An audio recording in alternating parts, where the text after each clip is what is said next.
হুট করেই একদিন বড় হয়ে গেলাম। যে গামছা দিয়ে চুল বাঁধতাম সেটাও ছিঁড়ে গেল। আমার মাথায় হলো লম্বা লম্বা চুল।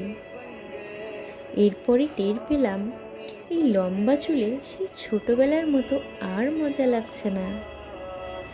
ছোটবেলায় মাটির পুতুলের শাড়ি হারালে সারা বাড়ি মাথায় তুলতাম। তারপর চলে গেল মাসের পর মাস। আমার পুতুলের জন্য তখন মা আর শাড়ি বানায় না। এরপর একদিন বাড়িতে বড় আয়োজন করলো। এবার আমার পুতুলকে না, বরং আমাকে সাজালো।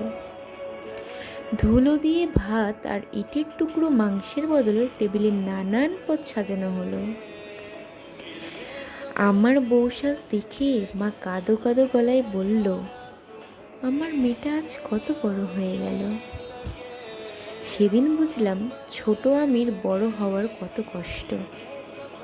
এখন মনে হয় চিৎকার করে বলি, কেন বড় হলাম।